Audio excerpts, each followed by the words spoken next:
It's really lovely to have everybody here and to be welcoming Root as well, who's who designs experiential opportunities for learning by creating strong containers for graceful facilitation of group energy.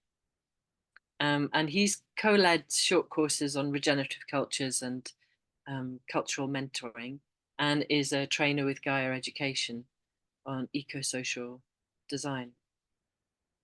He's also delivered trainings on sociocracy and designing for peace, positive leadership, social entrepreneurship, and culture repair, and is part of teams offering weekend programs, which we can share a link to in the chat. But specifically with kind of introducing Eight Shields for the Eight Shields Institute, and building regenerative community building, and actually is co-authoring a book at the moment with Deborah Benham, his partner, and John Young on regenerative community design. So Root's done a lot of work for the Transition Network, creating sort of authoring and curating collections around personal resilience and conflict resilience and group culture and social justice. And those are all available online as part of the on the Transition Network website. And that's really why we invited Root to come as part of this series, because we found, as part of our researches on what's already out there, the resources that are already out there on on conflict, and Root's name is all over them. And we wanted to bring out some of the different resources that were available, and just see if we could make them, sort of open them out to more people, make them a bit more accessible. So Root's talking about one of them on peace building. And you finally said your kind of guiding question is, what is needed here now, Root? So with that question in mind, I'll pass over to you and take it away. You're very kind. Apologies for my tardiness. I thought I was early, but okay, whatever. And thanks for those of you who are showing up now and showing up later. Appreciate your interest in these matters. And I'm using a resource called the Guide to the Eight Shields Peace Principles, which is one that's available. And I'm just gonna, usually we do this in a longer format, so this is a brief introduction. So I'm gonna cover some of the basics, and I guess our timings are a little bit shifted, so I'll try to go a little bit faster in my presentations. So first, I just want to mention that the peace principles that we have here are a gift from several indigenous peoples. And I just like to honor that lineage for starters, which is that they didn't have to gift it to us, but they did. And they specifically gifted it to John Young and the organizations he's affiliated with, and I work closely with him. So I like to tell that piece of the story, which is that he was doing some good work, and it got noticed by some indigenous folks who then showed up at one of his events. He was doing some outdoor nature connection programs with youth in a suburb of New York City. So, you know, not the most nature known place. And these folks were Jake Swamp and Judy Swamp and Michael McDonald, and they're part of what's called the Tree of Peace Society in the traditional Akwesasne Haudenosaunee First Nation. That's one of the First Nations that's been around for a long time in the Great Lakes region, the area around Lake Ontario and Lake Erie in specific. And they were impressed with what John was doing, and they decided to have a series of meetings with John to help him, because they felt like they had some information that he might benefit from. And along the way, they made a treaty And the treaty that holds is called the Two-Row Wampum Treaty. And it's similar to a bunch of other treaties that Haudenosaunee have with other non-Indigenous people. And it's a lovely the way they describe it. They say, since we're now going to be neighbors traveling down the same river of life, we will travel in our canoe and you will travel in your European sailing vessel. And pretty much we'll take care of everything on the canoe and you can take care of everything on the European sailing vessel. And most of the time we'll just leave it at that. But every now and then we'll bring the two vessels together. We'll bring the two noses of the vessels together and we'll tie them with these 3 ropes. And the 3 ropes were these 3 peace principles that they described. And they used Haudenosaunee words, but we don't use those words because we're not from that tradition. So we have these other words that we use, which are interpretations. And, you know, Mike and Jake and Judy kind of nodded and said, yeah, that's a good way to describe it. So with that treaty in place, we've gone ahead and said, okay, we're now going to talk about these 3 peace principles. The 4th one is a little bit different. It comes from traditional Hawaii, from an interaction that John had with the Kapui Kapono Charter School on Kauai. And there's a whole long, you can see there's a whole long list of all of the people that were involved in that. But basically they said, yeah, we saw something was missing. And it was basically referencing the past and the present and the future. And so that got added as the 4th principle, with a lot of respect and honoring of the practices of Ho'oponopono, which is a fine Hawaiian tradition. And again, we are not traditional Hawaiians and we do not practice Ho'oponopono, but we were inspired by that. And so that made it in as the 4th principle into this model, into this framework, excuse me. So just wanted to say that. And there's a line in here that says, we share these principles with appreciation and gratitude for the wisdom of Indigenous cultures. John Young is committed to good relations with all Indigenous people. This includes reciprocity, representation, financial, cultural support. And so if your group is inspired by these and considers adopting them, please also consider making a similar commitment to supporting Indigenous peoples and honoring their lineage. It's just one of the things that comes along with these. A little blanket there up front. How are we doing, Eva? Sorry, oh, I forgot I was on mute. Yes, good. Do you want me to show the picture? Sure, let's show the picture. Yeah. Okay.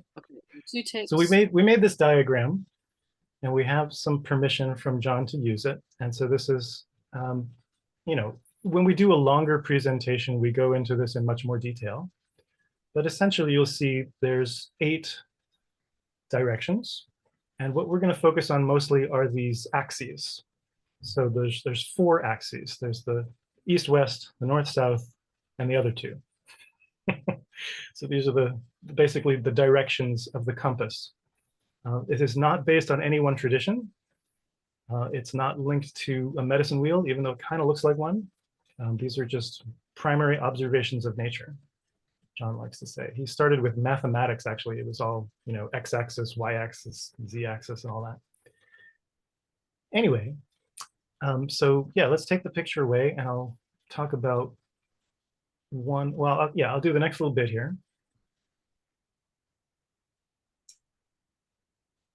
So the approach is one more prevention rather than treatment. So conflict resolution is a great thing, and I have only good things to say about conflict resolution. And this is more along the lines of conflict prevention. So peace building is more about how can you have a more preventive approach? What can you put in place before conflicts actually arise? So that's the basic attitude. And the idea is that peace is not a static state. It's not that you're tranquil all the time. There's more the ability to navigate conflicts or difficulties or tensions and to come through them still together, ideally stronger and maybe with deeper connections on the other side. So this is related to the idea of resilience. So we really like this term conflict resilience. And John has his own definitions of what that means. We won't get into that quite here, which is fine. But it's just the idea is that like we're trying to, if we're on the same boat and we experience some turbulence, the notion is that we can navigate the turbulence together without losing our boat. We can kind of stay in the same boat, you know? That's sort of the idea. So how can we create a strong enough way that we maintain our togetherness even though there's some turbulence? That's one idea. Okay, and then I'll mention this one other tradition, which is the Vedic tradition from the Upanishads. Some of you might be aware of the phrase Shanti, Shanti, Shanti, which is the repetition of peace 3 times. It's a great tradition, one that I've studied for a long time. And when we spoke with Satish Kumar about that, he explained that there are 3 different levels and that's inviting peace on each of these 3 different levels. And we thought, great, that aligns really neatly with the 3 peace principles. So we sort of said, hey, let's do that too. Let's include that idea of peace as well. So each of the 3, for the first 3 peace principles, could be seen as responding to one of these levels. One is the personal level, one is the interpersonal level, and one is the collective level. Again, our terms, those are not the Vedic or the terms from the Upanishads, but you know, we're being inspired by those ideas. All right, I'll say a little bit more and then we can go to breakouts. Or that was the plan. If we're doing the original plan, I'll say a little bit more and then we'll go to breakouts. So the first axis we usually talk about is the personal peace axis. And this is the term peace, which has a lot of different meanings. And in this model, oh,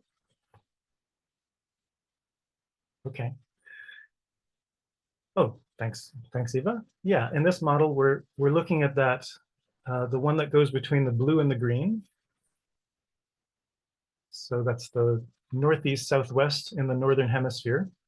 It would be flipped in the southern hemisphere. It would be southeast, northwest, because everything north and south flip in the southern hemisphere. It still works, you just have to flip the directions. So that's the first one that we generally look at, which has to do with peace in the mind and peace in the body. And there's a number of different practices associated with each of those, which can be really helpful. So for instance, peace in the mind would be practices like mindfulness or meditation or any nature-based practices, maybe like a walking meditation or a sensory meditation. And at the other end are practices that support peace in the body, nutrition, rest, well-being, safety, you know, some of the important ones. And so one thing that's helpful to know in groups is if you have noticed that you are not in your personal peace, if you are feeling agitated or unwell or unsafe for whatever reason, that's a good thing to notice. And it's a good thing for other people to be aware of. And so one of the things we suggest is, first of all, how do individuals learn to become more aware of their own peace in their mind and their body? And then how can a group support that? So how can groups support individuals to be at their best while they're in the group? And there's a number of practices I imagine you could think of, right? So it's just starting to think about what would that look like in your group. Sometimes it might be having a pause and letting someone go away from the group and find their personal peace again, because sometimes they just have to do a couple of things. Like for me, I like to do shaking or laughing. You know, there's like personal things that work well for me. Other people, it might be going outside, you know, taking their shoes off. There's a whole bunch of things. And so our first breakout was going to be just a chance to talk about all of that. Basically, what works for you? How do you return to personal peace, right? And I know some people make a little list that they'll put on their refrigerator or their bathroom window to kind of remind them on a regular basis, like, oh yeah, I could do these things when I get out of sorts. That's a nice British expression, to get out of sorts.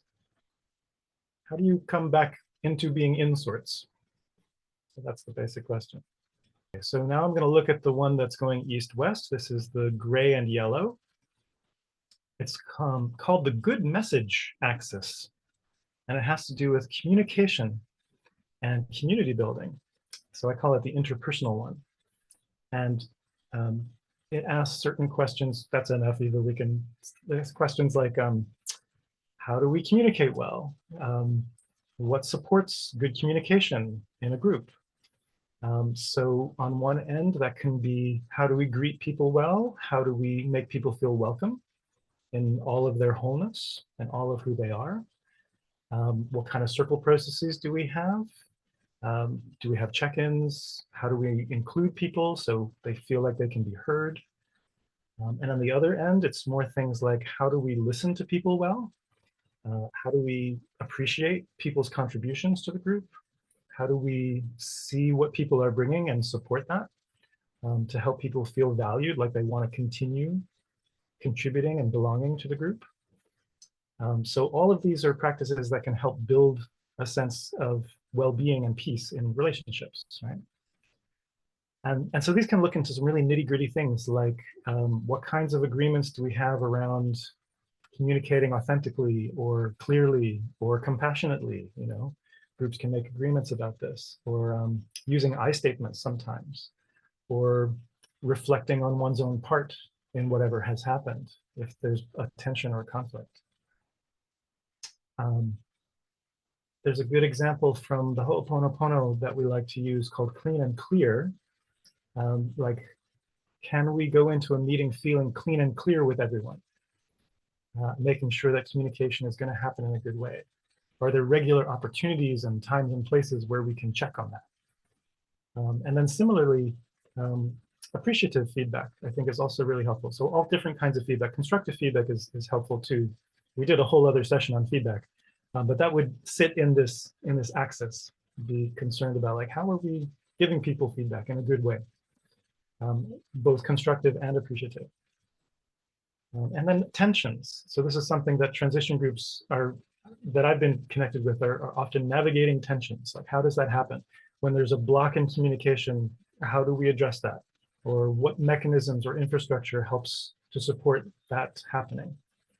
Are there special meetings that are just for working those things out? And I think that is the case in a lot of transition groups that I'm familiar with. It's like we'll have certain meetings just about like, oh, let's clear up some tensions, or I think it's called a sorting meeting. Let's sort through some of these tensions. And I'll give one more example from Ho'oponopono that I really like. This is in the Nature Culture Network here in the UK. So they have this clean and clear thing that's set up, and I'll describe it. How will I describe it? Let's see. At the beginning of the meeting, toward the beginning, you're going through the regular things like check in and welcome and everybody's here. And then shortly thereafter, there'll be a question, is everybody clean and clear? And everybody knows ahead of time that this question is going to be asked. So that's the incentive. So it is possible at that time to basically say, actually, no, I need to clear something up with this one person in the circle. And that kind of disrupts the agenda of the meeting. That would basically say, oh, okay, we've all agreed that this is a thing that we know is likely to happen, and we think it's okay for this to happen. But the thing is, it usually doesn't happen, because if people know ahead of time that that question will be asked, and that people really don't like it when meetings get interrupted, and the agenda gets interrupted, there's an incentive to work that out before the meeting, to basically arrange a separate meeting to get clean and clear before that question is asked on the agenda. So the question is always asked with this sort of expectation that people will say, yes, we're all clean and clear, we're ready to go with the meeting. And I thought, this is a really clever piece of social technology. I would never have thought of it. And so I want to credit the traditional Hawaiian folks who apparently have been using this for some time. And I think that we can be inspired by that. They call it something else. So that's the English name that folks in the UK have given to it. That's totally available for folks to give a try in your own groups. See what you think. All righty. So We're going to take a break in a moment, but so I guess I'll do one more. So Eva, if you could put the diagram back, I'll mention the north-south axis. This is usually the easiest one. This is called the unity axis, or it's about collective peace in larger groups. So on this diagram, it's that central one between the red and the, I guess it's supposed to be white or light gray down at the bottom. It's called the unity axis. So these are questions like, how do we cultivate peace in communities, organizations, groups? How do we co-create a sense of shared purpose, values, and agreements? How do we perform optimally for the good of the whole? And so in that, and again, you're balancing two ends of the axis. So on one end, you're balancing the overview or the strategy, the big picture.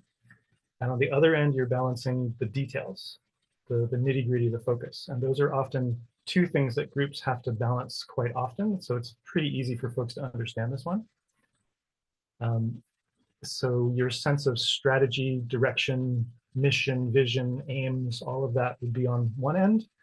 And on the other end would be things like policies, agreements, project plans, things like that. And so groups need both of those. Like folks need to have time to decide on their strategy and where are we going. So with the boat analogy, again, like what's the overall direction and where's the boat trying to go? And then the nitty gritty of that, the day-to-day, okay, so what tasks actually need to get done in order for the boat to get there? Both of those are related, but they're slightly different. And so having time to work on those is very helpful. And you can tell in groups if you're missing one or the other, or if you have more of one than the other, it can start to feel a little out of balance, right? And so a good way to build peace is to make sure that you've got some attention to the big picture and some attention to the small details. Both are helpful. The example here is that if everyone's on the ship has a shared idea of the destination, the desired outcome of where they're trying to go, and then also everyone knows their role of what they're expected to do, then they can work more smoothly. They know what they need to do, and they have a much better chance of getting where the ship is trying to go in the first place. Instead of just, everyone pulling in different ropes of the ship, and it's just all over the place, and it's hard to know what's going to happen. Maybe you've been part of groups like that. I know I have.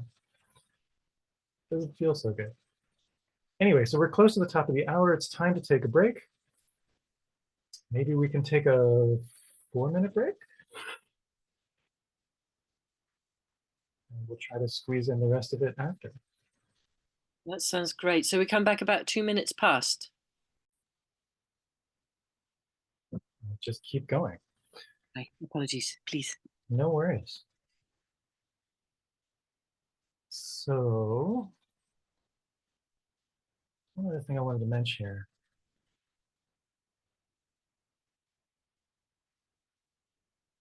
There's another document in the collection called the clearing procedure. I just wanted to mention it. And Eva, I put a link to that in the shared Google Doc. So it's there. And that's, I think, useful whenever, well, how do I say this? We're talking about structures that groups can put in place to help promote peace building. And one of them is to sort of have separate times for separate kinds of meetings. And so in our feedback one, sometimes feedback can be really quick. Hey, I just want to tell you this really quickly. What's a good time? It'll take 5 minutes. Ideally, you get to a place in your group where it can be that quick and that simple. Sometimes it's not so quick and not so simple. So for times like that, it's good to schedule a separate sort of meeting. And that's in 8 Shields, it's called the clearing procedure. And so in that document, it details, it's a list of like 13 things that you can kind of go through and basically say, okay, I'm having a problem. Here's what it is. Here's the story that I made up. And you can check with each other about it, and you can kind of go through it in a good way. This is, again, inspired by the traditional Hawaiian Ho'oponopono, but it's not exactly Ho'oponopono. And it also has roots in nonviolent communication and a number of other good practices that you might be familiar with. So when you look at it, you should see some familiar things. But the idea is that in peace building has these things available, or groups are aware that these are tools that they can use, even if they're scared to, or if they're not expert at using them. I think one of the things we recognize, part of having a good message and unity, both of those principles means people have resources available, and people can um, be supported in expanding their capacity, right? Because one of the teachers in the movement, Shor Charnot, says this is a lot about what it is. People feel like their capacity is small, and what we have an opportunity in our groups to do is to kind of help people to expand their capacity. In this case, for reflecting on why the tension or the conflict may have arisen in the first place, right? So this is getting toward the fourth of the axes, the fourth principle, which is called healing. And this is related to the past, present, and future. And the basic idea here is that if you're in a group and you've got the three peace principles happening and everybody has agreed to them and you've got lots of things in place and there's still problems, there's still tensions, usually what that means is that something from the past is present. Usually what that means, there's some kind of historic trauma or some sort of pattern is showing up that could be conscious or unconscious. And a process like the clearing procedure can help to reveal what that is. Another thing that is recommended in 8 Shields is called inner tracking. It's a nature school that's based on tracking animals, right? So you have lots of folks who are interested in going and finding, the footprints of what animals have left behind. So it's a similar process on the internal psychological landscape, right? So if you find the tracks of like, oh, something happened over here, you can then sort of backtrack and be like, I wonder what it was that would have created that. How could I go backwards through time to kind of get more understanding about what's happening in the present? I hope that makes sense. So I like the healing axis. I think it's one of the most important ones, and it relates to a lot of the other topics that are here. So in this document, you'll find a long list of various modalities that are designed to help people with aspects of healing, help people to integrate stuff from the past that is informing and affecting the present. It's by no means a complete list. It's just a bunch of things that I was able to find and put together. And it's not meant to be comprehensive. It's just, the idea is that this can look a lot of different ways. And it's not a one size fits all approach. There's this idea that like we can have one little thing that will work for everyone. With healing, this is seldom the case. So try a couple of different things, because some modality might work well for one person, but not for another. One group, might have different contexts that would change things. All right, what else? There's another resource called Compassion for Challenging Behavior. This is in the Personal Resilience collection. So again, this whole notion of healing can be a tricky one to introduce to groups, because it can be seen as a personal thing. Like it's something that, in a business, for instance, like why should we bother, being concerned or setting aside time to talk about these things? And where I'm sitting, like the culture that I'd like to transition toward is one that recognizes that, yeah, what happened in the past is important and it is affecting the present. And so giving some time to that often creates a smoother pathway forward. This has been my experience. And so groups that tend to that can become more effective. That's sort of one of the messages that I come away with. There's lots of other things on here. Yeah, so this relates to a lot of the other personal resilience stuff. How to have more emotional literacy, how to have separate meetings that might be more for sorting through emotions or sorting through tensions. And then the basic one of task, process, and relationship. So this is all, you want me to get these for you? Yeah. Yes, I'm just not sure what you're looking at, but I'm looking at the original document here. Let me see if this comes across. I'll try to put it in the chat. These are, nope, that's not it. There are other documents in the personal resilience collection that pertain to this particular document in the conflict resilience collection. I'm looking at the guide to the 8 Shields peace principles. Let's see if this will work. Yeah, there they are. So there's a couple of names though. And those are within that collection. So task process relationship is again one of the classics at this point. We're just saying like, hey, tasks are important and process is important and relationships are important. Let's find time to work on all of them.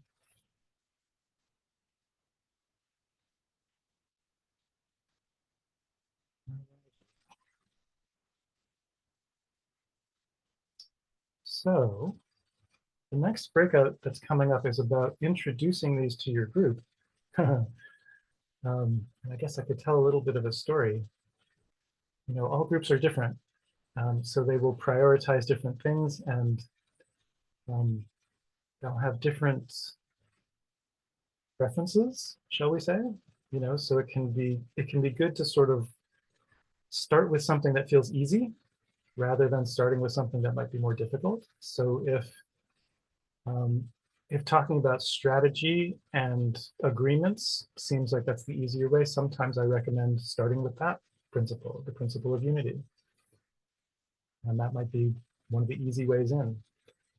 Well-being, personal well-being seems to be or it was a topic in the UK a little while ago. I think in Scotland, for instance, there was all of this national attention paid to well-being. So maybe personal well-being is a way to go. It's like, how could we have more time scheduled for breaks or time scheduled for, you know, little coffee connections or whatever our group needs. So there's a number of different ways. I typically don't recommend introducing healing right away.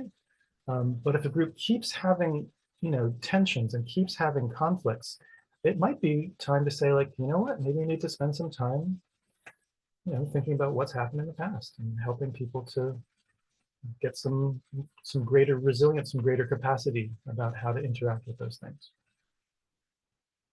In our current co-housing, we just did a nonviolent communication workshop. It was a 1-day. We had a lovely trainer come out from Bristol, and she demonstrated a lot of things for us. And at the end of it, folks were like, wow, I've never thought of it that way before. I think it opened a door to talking about some of these principles again, and to, again, just thinking about people's needs. And like, yeah, we can meet everybody's needs. We just have to, it's not the needs that are in conflict, it's the strategies that are in conflict. You know, so that was a nice NVC reframing of that whole issue. I think a lot of folks were like, oh yeah, maybe we can, maybe we can. So that's the hope, is that these will help groups to be able to have people reframe when they do come into conflict so that it's not problematic, and that they have some tools in hand that can help them navigate them. Yeah? All right. So we have a little more time. And so in a nutshell, the question is, question for the breakout. In a group that you are familiar with, how would you introduce these? Which one would feel easy? Which one would feel hard? You know, that sort of thing. That seems like it might be a fruitful conversation. Anyway, I hope that this is a chance for us to check in and just speak together as a group about how do we feel about all that? What happened? Any reflections, comments, insights?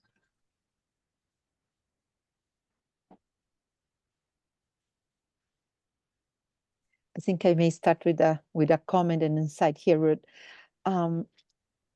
I love the idea that I'm in the south of Brazil and work with North America, Europe, and all of this because I do believe in the depths of my heart that there is a way that culturally speaking, we can find ways to adapt rules and procedures and topics that comes to help us communicate. But specifically about the topic of communication in my country, my culture is really difficult because people tend to not read documents of procedures at all. And for them, this is like very difficult. So I was trying to figure out by myself here and speaking with my colleague that just fall here maybe with the internet.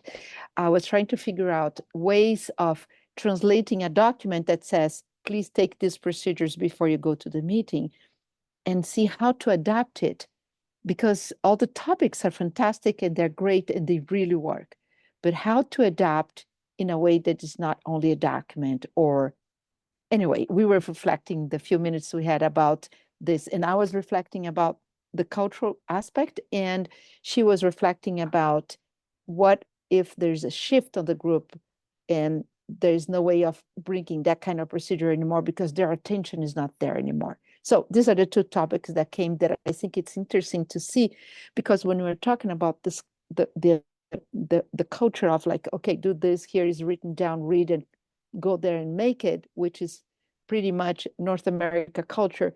This is great, but how to adapt to a more intuitive, body-like, fiery energy people, and how do they operate? So that's how I was reflecting here. Great questions.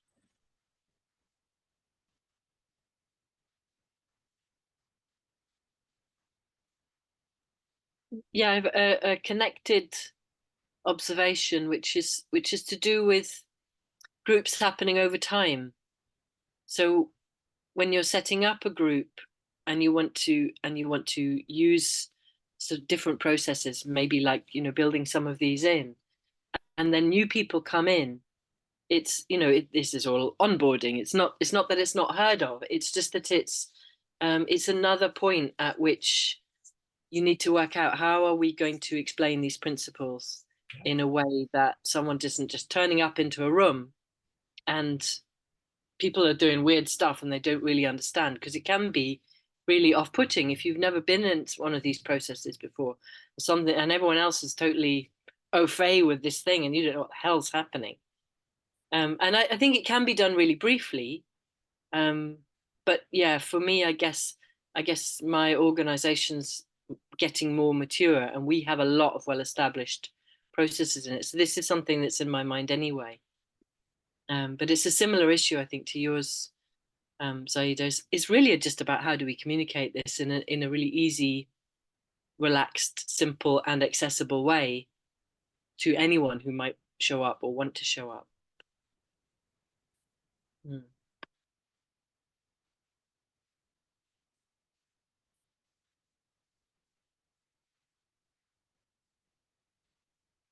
No one's jumping in. I'll mention when we took this to Thailand, they embodied it in a way that I really liked. They basically did lots of gesture and dance.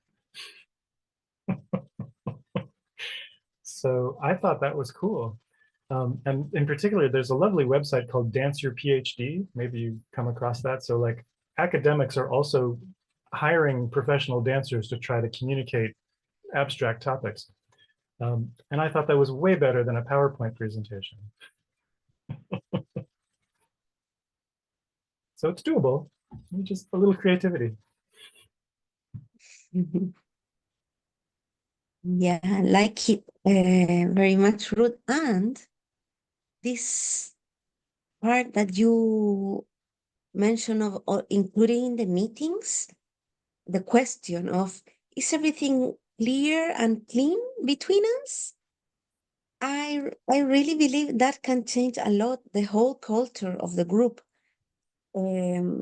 Because I have experienced that working with a group for years, that there are not the spaces to give and receive feedback, and it's not a topic in the agenda of the meeting.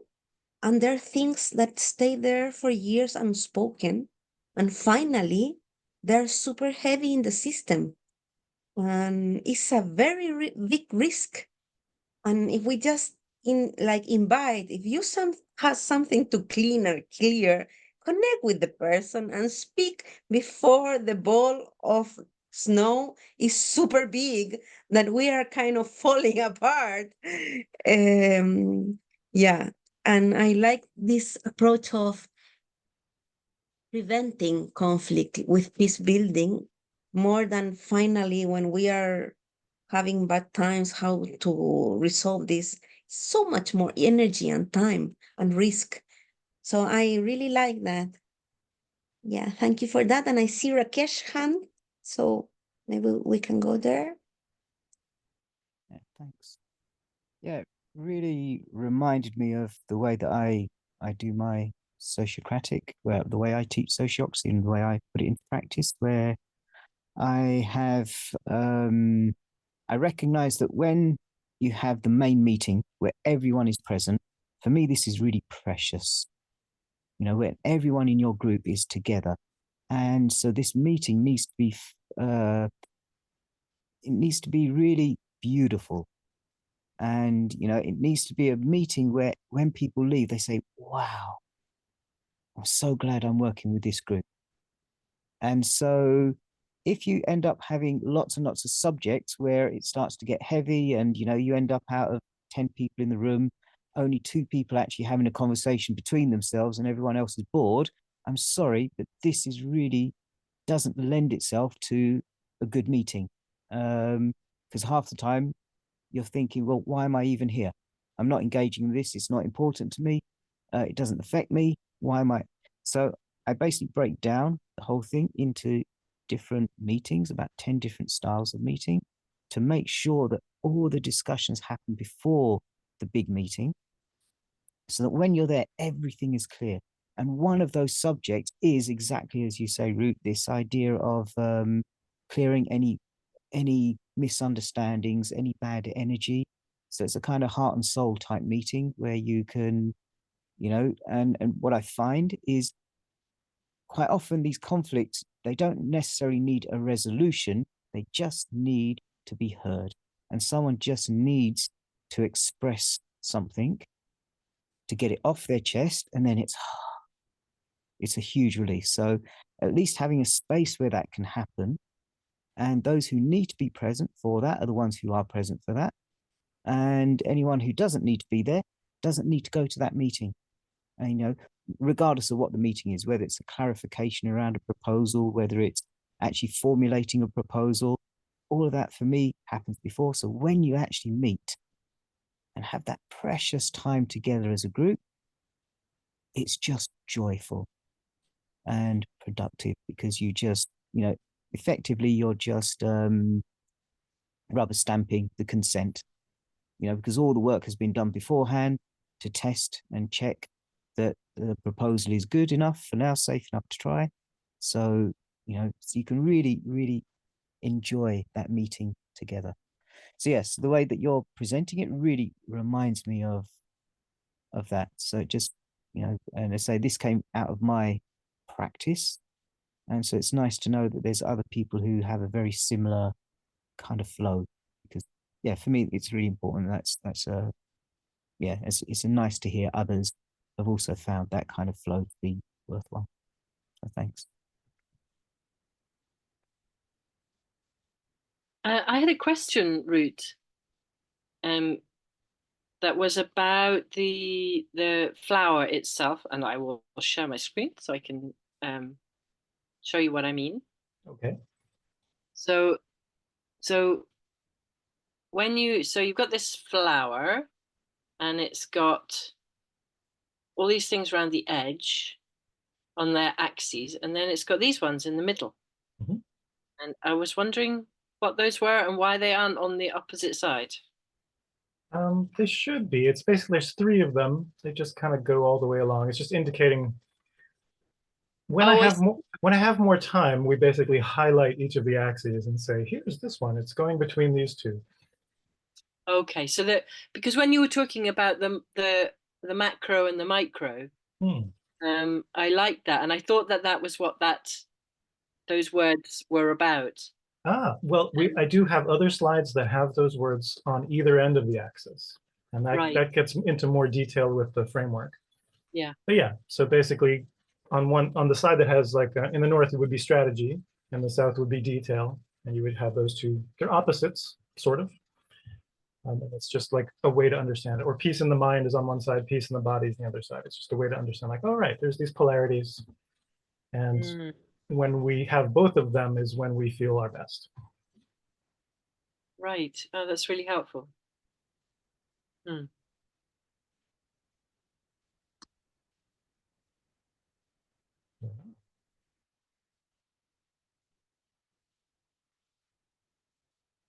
I was slightly interrupted with Elizabeth. I was speaking with Elizabeth.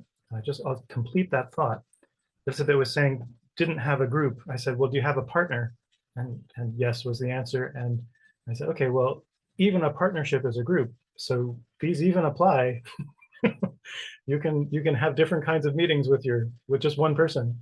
And so like I try to do that. I try to bring peace building into my intimate relationships.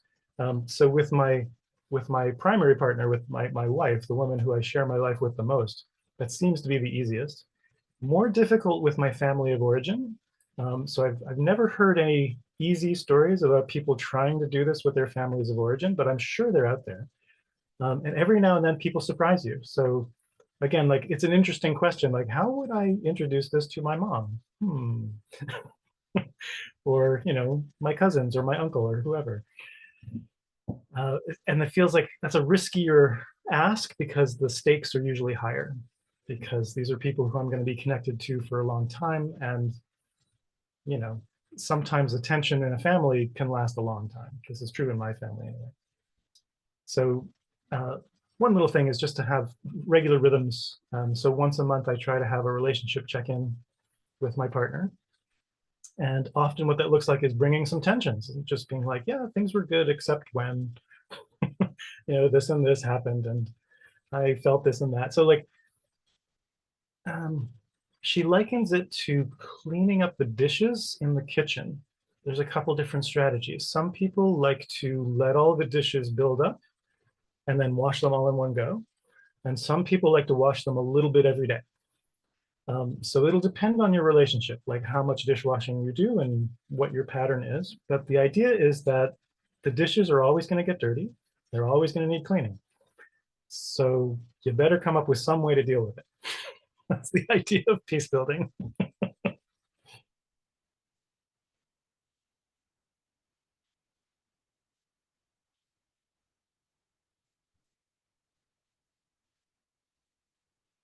Any other comments, questions, observations?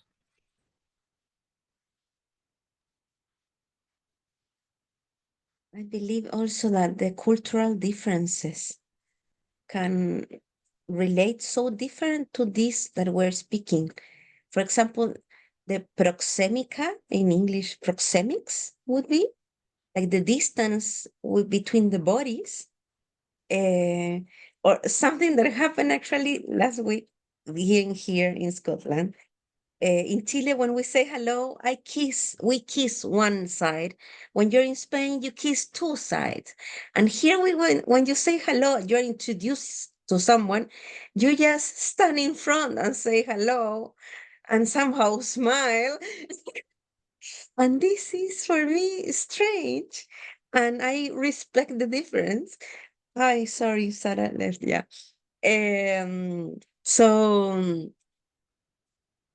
yeah, it's so different in the different cultures, how much we touch each other or how much we look into the eyes of each other.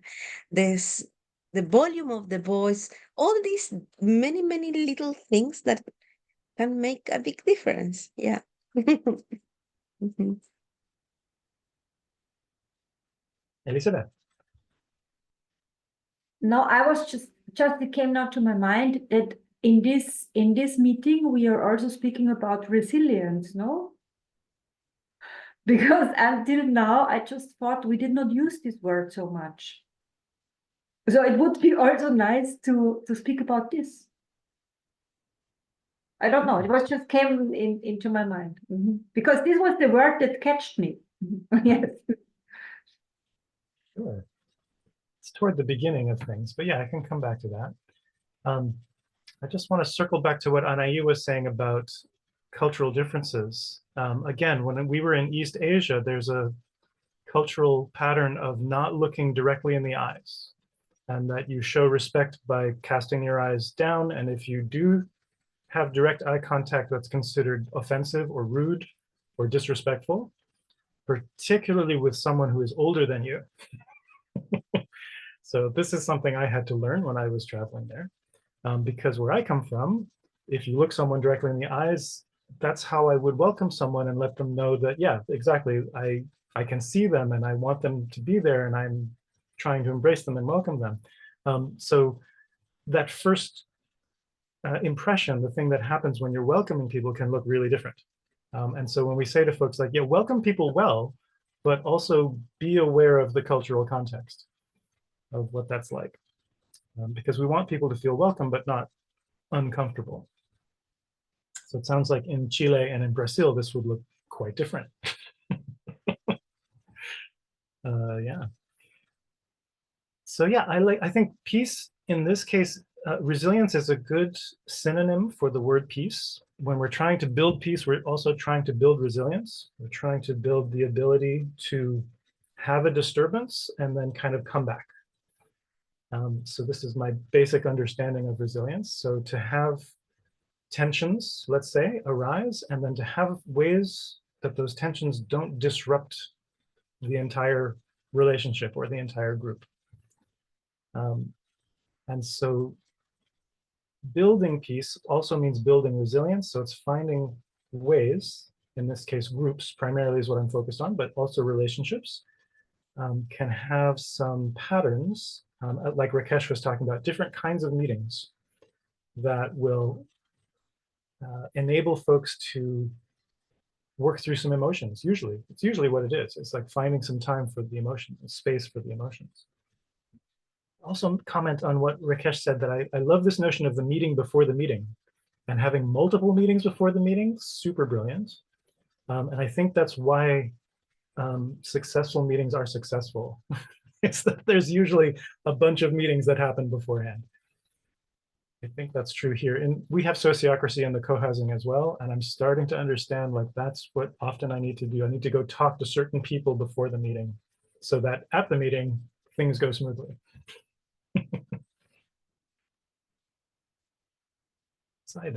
Can I make an observation of what you just said? Because I just realized that naturally this happened in our community. I live in a community.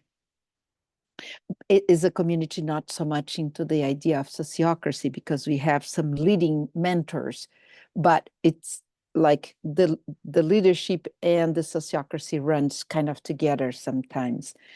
And what I notice is that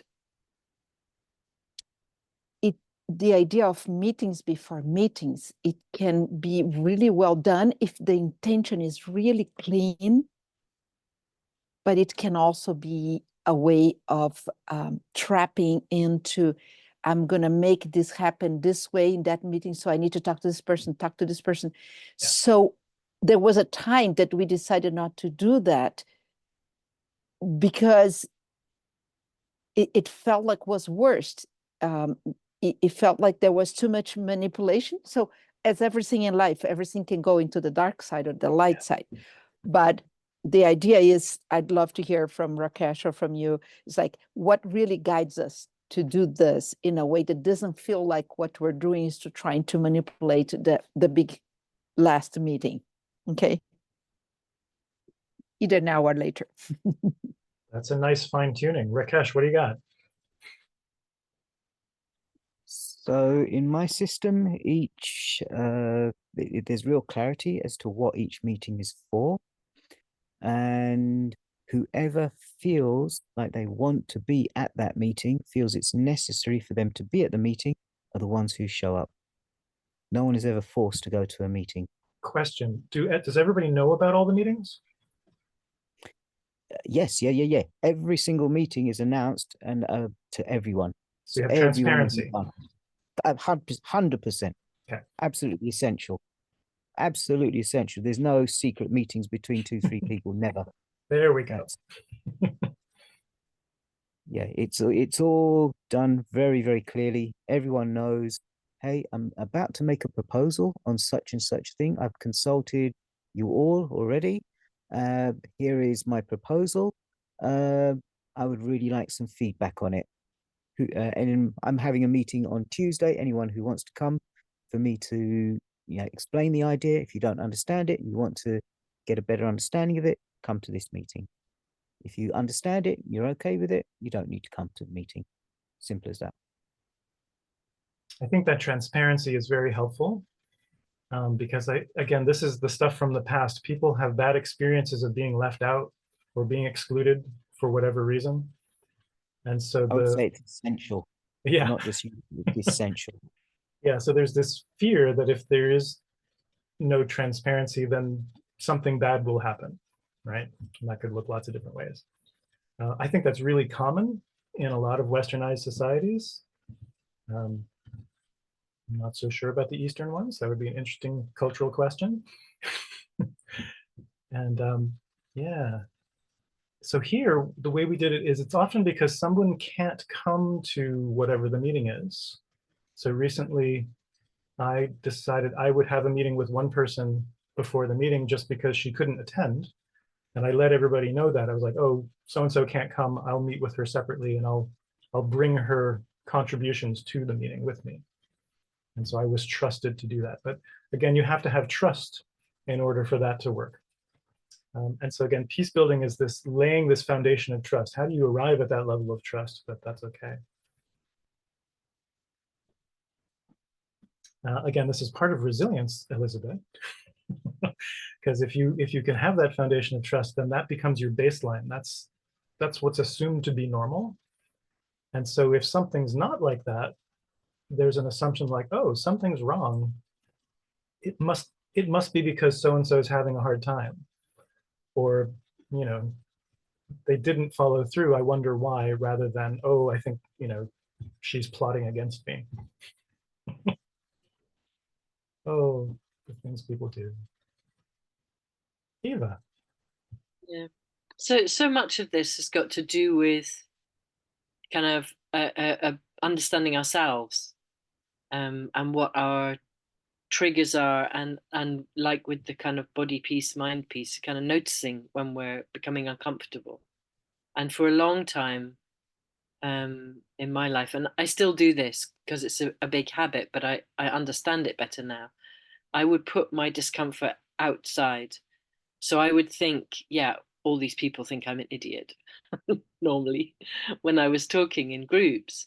And I didn't realize until relatively recently that actually I just had very low self-confidence and I thought I wasn't good enough. And so when I realized that, and that kind of really kind of uncomfortable feeling of speaking and just feeling like what I was saying was rubbish, was not necessarily coming from those other people at all. But all those sort of decades of being in groups and feeling kind of oppressed by the other people in the group was you know, I didn't realize how much of that was in me. And I think there's you know, the need for ongoing kind of personal development. It doesn't mean that there isn't a society out there and there aren't, you know, oppressions out there and there aren't prejudices, and, you know, sometimes people are out to get you. but yeah, understanding those internal motivators for me has been super important in me being able to feel more at ease in groups. But it's quite a hard thing to insist on. I once wrote a poem called Compulsory Therapy, which everybody thought was a joke. And to some extent it kind of was, but it also really wasn't. It was something that I really wanted to inflict on everybody. Just because I see how many of our problems come from our assumptions that we don't even notice we're making. And I do think that having practices that within groups that point to that, and that point to that kind of shared responsibility for one another and for ourselves, just make that whole process a little bit easier, make those steps a little bit easier to take.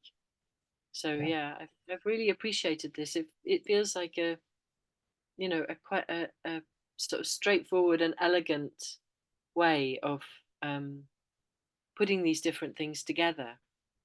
And I do love that cycle. And, you know, John Young and the Eight Shields folk have done masses with it, but it kind of, like you say, it exists in nature. It's already there. It kind of is a pattern that makes sense, and using it helps us to make sense of kind of make holes out of fragments or things that we might perceive as fragments. So, sorry, I went off on a bit of a rant there. Anai. Yes. And one of the things I connect with is that somehow building peace is also building trust. And the other day I have a bit of a tension with a beloved friend which I work with, and we met and we clear without going through the process, but we did, okay, this was what I saw happened, the fact, this was what I felt, this is what I think, this is what I would like. And we were kind of pausing and giving space to the other and slow, like one, advancing on the whole process of the situation. And we really arrived to some deep stuff that we were not aware on how our relationship changed because the governance of the structure of the organization changed. And just naming that brought a lot of emotion to the two of us. And the whole relationship went deeper. And I feel that with that, the trust went deeper, and also the collaboration get faster, because as we clean everything and love was finally the deepest thing there, now it's like we're working super easy and fast. And it makes so much sense to bring like this at the beginning and not at the end. Yeah, and I think it's a cultural transformation also. Yeah. Because, yeah, we have avoided so much to speak difficult stuff that we avoid to connect with the person that we're having the trouble. And many times, or we don't speak and hold back, and many times we speak with the other and the thing gets bigger. So yeah, it's like I would like to help more this trust building. So thank you for sharing, Ruth, very much. I agree. I'm all about transforming the culture and decolonizing. I think those go hand in hand. I was raised in a westernized society, and I feel like I carry a lot of unhealthy habits. I think that's how Sophie puts it, Sophie Banks. So I'm curious of what healthy habits would look like. And I know that it's a little bit different depending on the context, right? So here where I am in this part of the UK, it'll look a little bit different from where I grew up in Canada and the US. I'm trying to do both and trying to have some awareness of both. So I love Zaida's questions about getting into the nitty-gritty. I love Rakesh's contributions. I love that Eva and Anai, you're having these conversations about transforming culture. And I want to put myself forward as an ally, like, yes, please. Yes, thank you, more please. Oh, and John Young is also doing more of that. I guess I should do my little plug here at the end. He's got a website called Connection First. I put it in the Google Doc, livingconnectionfirst.net. And there'll be a series of webinars coming up later this year, 3 of them on the peace principles.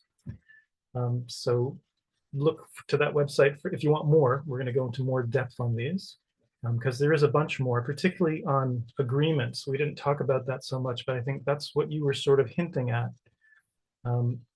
There's what's called an agreement field, and usually it starts small. You make an agreement with a couple of people, and then you get a couple more people to agree, and then you get a couple more people to agree, and then the field grows until you have something the size of a city or a nation, you know, and then those agreements are usually called laws. Yeah, we've just Anai's just dropped another few links here to some of the things that our circle is running. The interbeingness, which is really lovely. I think it's an hour might be an hour and a half of meditating together and then sharing. The Practising Transition website has just launched and is collecting loads and loads of really brilliant webinars and resources on a whole lot of different things. There's been a recent one on alternative currencies in Mexico, which looks amazing. I really want to check that one out. The Inner Transition Circle, now shortly to be renamed on the website, the Cultural Transformation website, and the Practicing, and then they both the Inner Transition and the Practicing Transition have communities of practice. On the Hub Transition site, you have to create an account for yourself. But once you have an account, you can join these different circles. And there, you know, we're trying to keep kind of sharing resources and starting conversations there. That it's still a community, an online community that's building. But I think that it will become really useful. Yeah.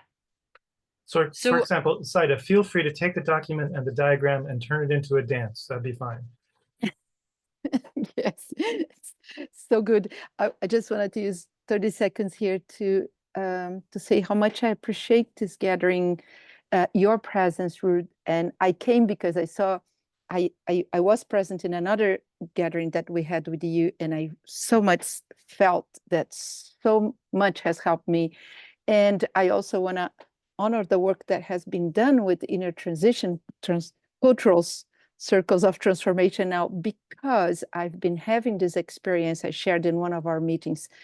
I do believe that more than, I used this expression this week, more than catching water from the roof at this moment, we're needing to catch water from the eyes of people. So this is what we connected in a group that we made a whole meeting until like half of the meeting was to get people to open their hearts. And they did that in the first round because they just wanted to be listened to. So I just wanted to bring this because after COVID, I think we shifted from rainwater catchment to ice water catchment. So I'd like to leave with this beautiful expression here that came up. Thank you so much, Eva and Anai and Ruth and everyone. Thank you, Saida. That's a beautiful, beautiful note to finish on. Hope to see you again. Yeah, thanks from all of us to you, Ruth. That is a great thing to share. Lovely to meet you all. See you soon. Bye-bye. Besos, besos. Gracias.